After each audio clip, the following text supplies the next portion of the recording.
6 anos de uma governação marcada pelo agravamento da pobreza, fome, superaltas nos preços de bens e serviços e aumento do desemprego em grande escala. A Feira de Oportunidades de Emprego, promovida pelo Instituto Angolano da Juventude, teve uma adesão fora do normal. Houve enchente, o local ficou sem espaço e alguns candidatos chegaram mesmo a desmaiar.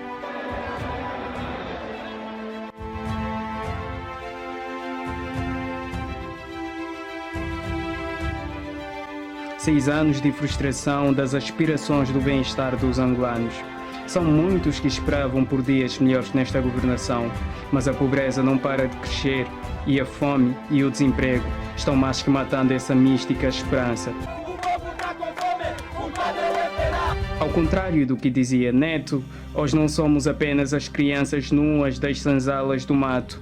Hoje somos adultos e crianças das cidades e dos bairros, sem escolas, sem emprego e com fome.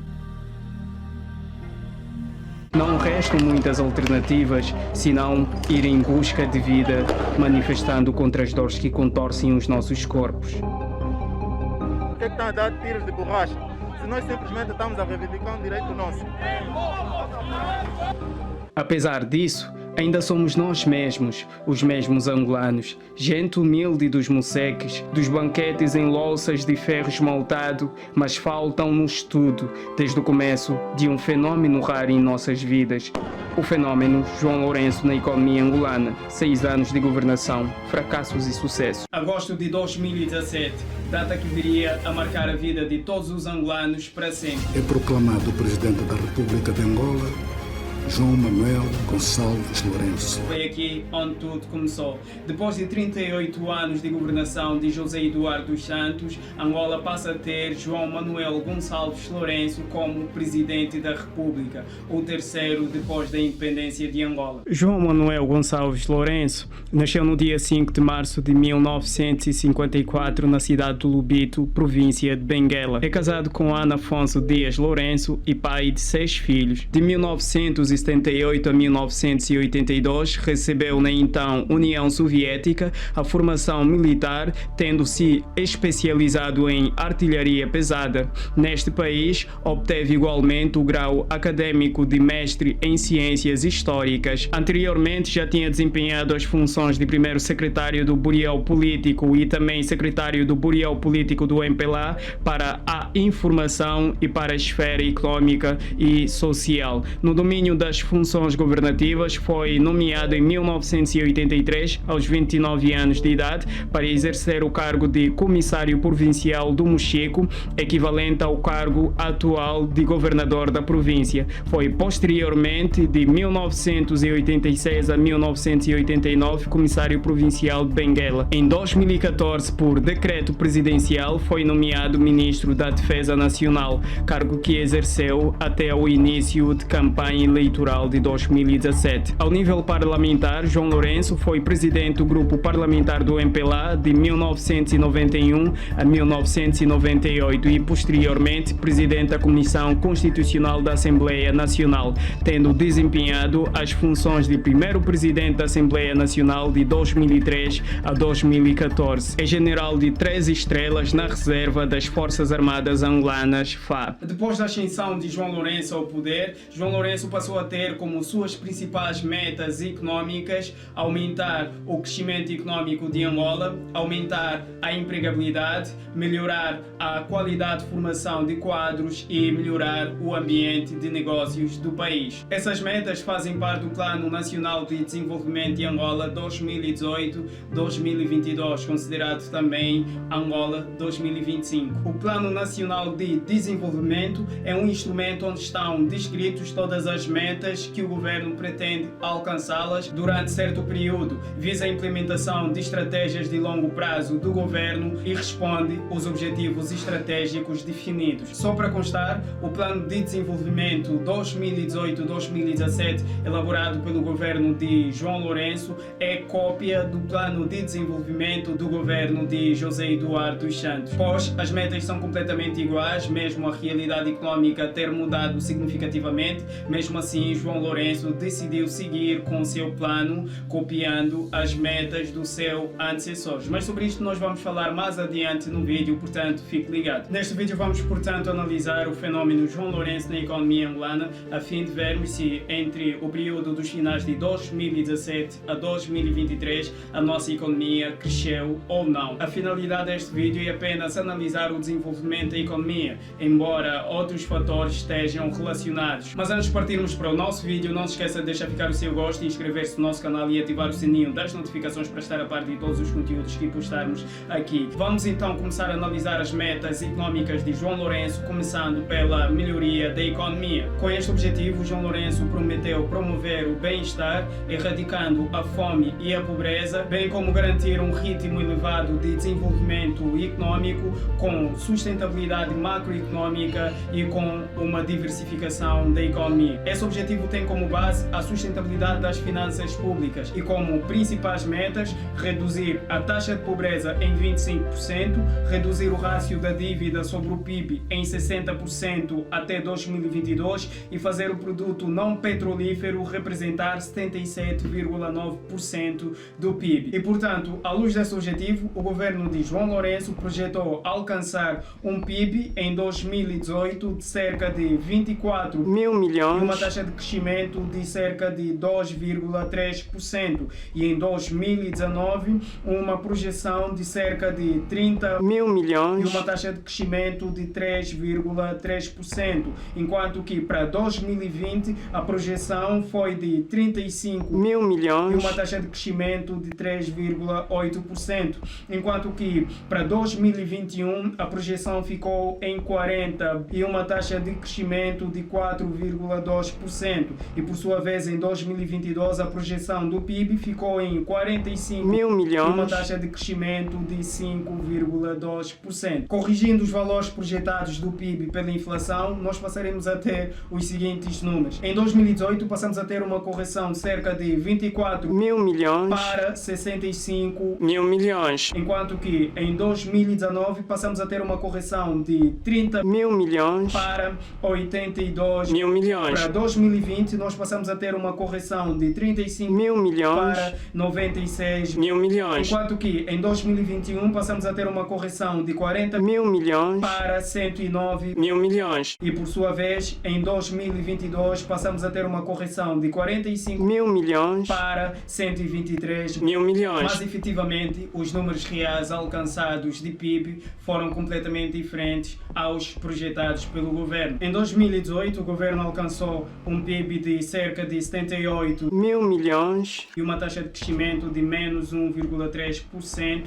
diferente aos 2,3% projetados. Enquanto que em 2019 o governo alcançou um PIB de cerca de 68 mil milhões e novamente uma taxa de crescimento negativa de menos 0,7%, diferente dos 3,3% projetados. Já em 2020 o governo alcançou um PIB de cerca de 53 mil milhões e novamente um crescimento negativo de menos 5,6%, diferente aos 3,8% projetados. Em 2021 o governo alcançou um PIB de cerca de 57 mil milhões e uma taxa de crescimento de 1,1%, completamente inferior aos 4,2% projetados. E por sua vez em 2022 Angola alcançou um PIB de cerca de 100 mil milhões de kwanzas e uma taxa de crescimento positiva de 3%. E somando a taxa de crescimento da Angola dos últimos 5 anos, Angola teve uma taxa de crescimento negativa de menos 3,6%,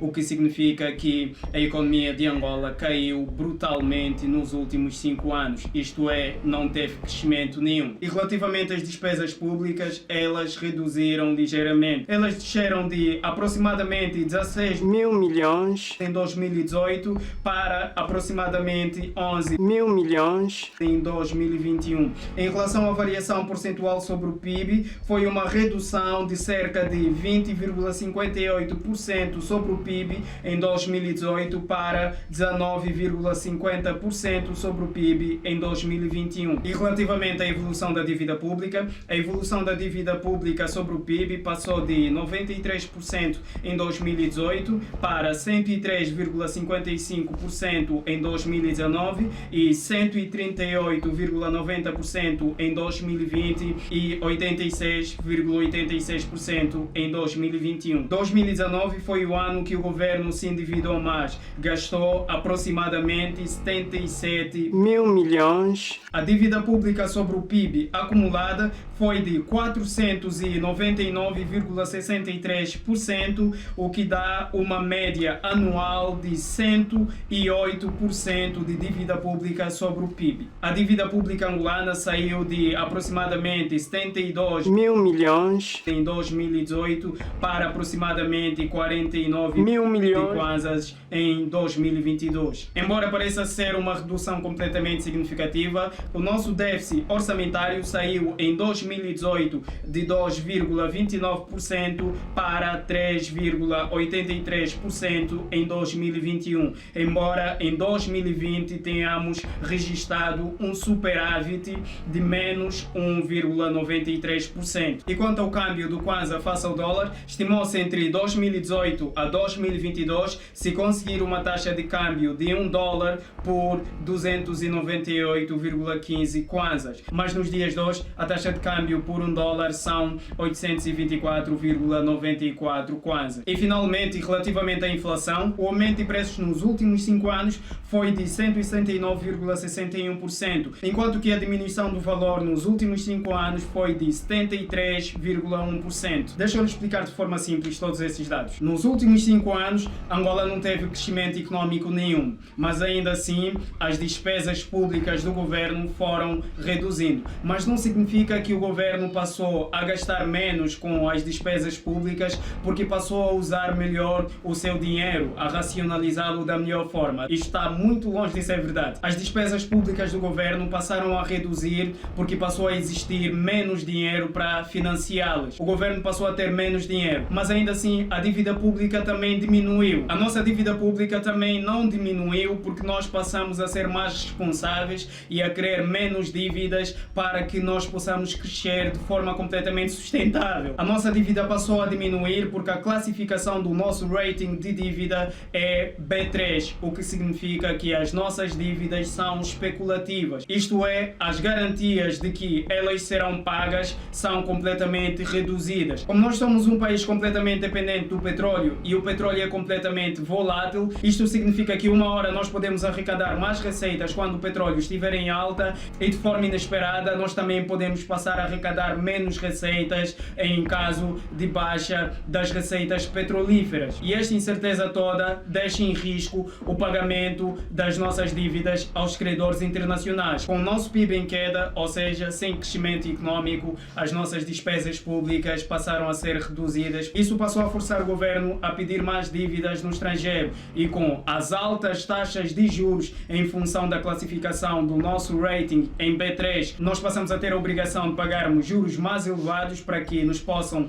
emprestar dinheiro nos credores internacionais, e isto fez com que o peso da nossa dívida sobre o nosso PIB passasse a ser completamente elevado e, consequentemente, isto aumentou o nosso déficit orçamentário. Isto é, o nosso Estado passou a gastar muito mais do que aquilo que ganha. Então, sobre o melhoramento da economia angolana, será que as promessas feitas por João Lourenço foram cumpridas? Quanto à promessa do elevado crescimento econômico, nos últimos 5 anos, Angola não teve crescimento econômico nenhum. Foi um decréscimo de cerca de menos 3,3%. Relativamente à sustentabilidade das finanças públicas e redução do rácio da dívida sobre o PIB em 60%. O rácio da dívida pública média anual sobre o PIB foi de 108%.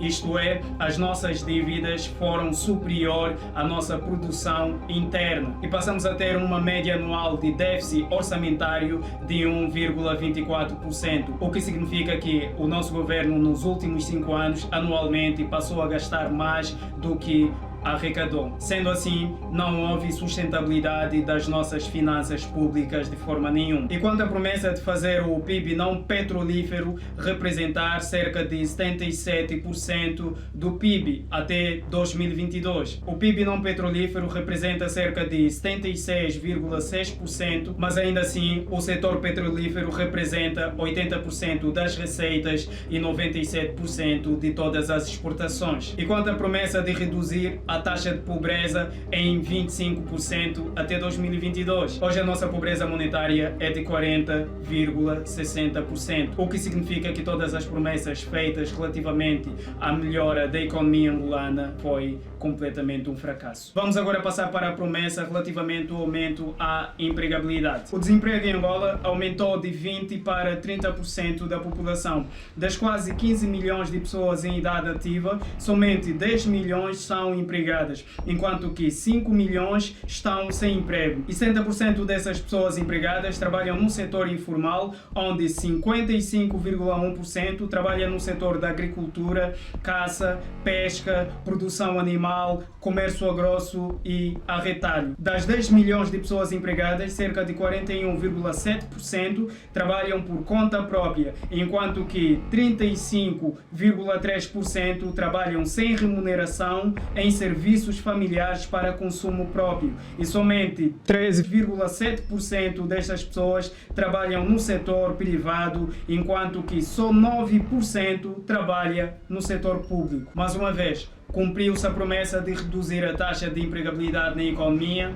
Não. Vamos agora analisar a promessa ligada ao melhoramento da formação de quadros. Relativamente ao ensino superior, a taxa de escolaridade bruta caiu de 10% em 2017 para 8,7%, ao passo que a taxa de escolaridade líquida aumentou de 2,8% em 2017 para 3,9%. O rácio de estudantes por vagas é de 2 vagas para cada 100 pessoas. Isto é, para cada 100 pessoas existem apenas 2 vagas para elas, onde existem somente 27 mil vagas públicas e 126 privadas, o que perfazem aproximadamente 154.023 vagas no país. Deixa-me explicar bem isto. A taxa de escolaridade bruta são todas aquelas pessoas que inscreveram-se no ensino superior, independentemente se vão terminar a sua formação ou não. E por sua vez, a taxa de escolaridade líquida são aquelas pessoas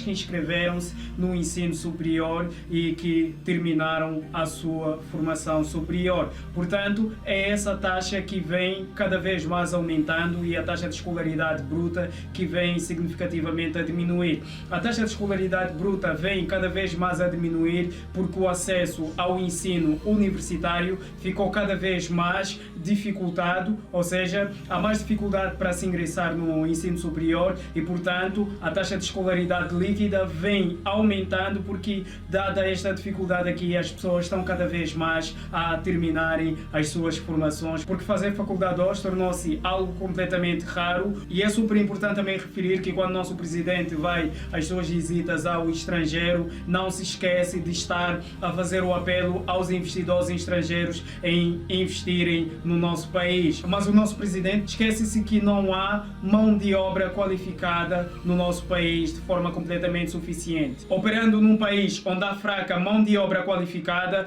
isto diminui a competitividade dessas empresas à escala global e, consequentemente, a sua lucratividade passa a ser significativamente menor, o que, consequentemente, passa a desincentivar estes investidores a colocarem o seu dinheiro em Angola. E mesmo assim, durante os 5 anos, cerca de 6 anos envolvidos, o nosso governo ainda não olha para a questão do melhoramento da formação de quadros em Angola. O plano de formação de quadros elaborado na governação de José Eduardo dos Santos de 2013 para 2017 quase que foi abandonado. O INEFOP quase que só serve para garantir a legalização dos certificados das instituições de formação, mas não para fazer o acompanhamento da qualidade destas mesmas instituições de ensino. Até aqui ainda não se criou um Instituto de Avaliação de Competências para fiscalizar o nível de qualidade, bem como redefinir o sentido das habilidades habilidades transferíveis como a primeira preocupação e nem se desenvolveu um modelo de participação social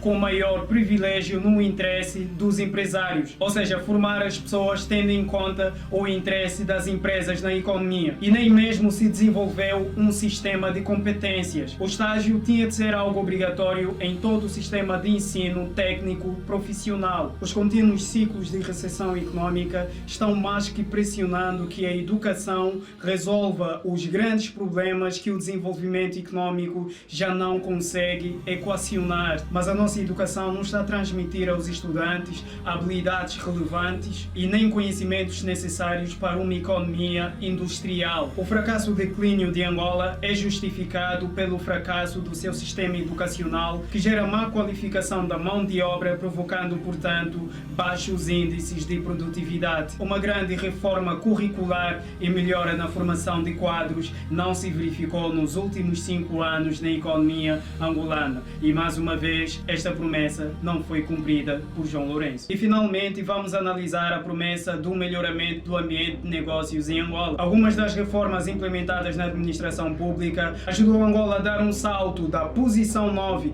do top 10 das piores economias com pior ambiente de negócio do Doing Business do Banco Mundial para o 14º lugar, ficando entre as 20 piores economias do Doing Business com o pior ambiente de negócio. Quanto a este ponto, houve sim uma ligeira melhora, embora não seja tão significativa assim. Quase 6 anos de governo e ficamos 40% mais pobres, com menos acesso a quase tudo. O que foi que falhou então? Falhou quase tudo: o Coenda, o PIM, o PREI e todos os planos de exonerações do nosso governo. Mas ainda nos restam 4 longos anos. E a pergunta que se coloca é: será que a economia ainda vai melhorar? Há medidas que precisam de mais tempo para que os seus efeitos reais venham ao de cima com melhoria económica? Qual é o plano de governo para até 2027? No seu segundo mandato, João Lourenço tentou fazer algo completamente diferente, demonstrar um plano de desenvolvimento diferente do anterior. Para 2023-2027,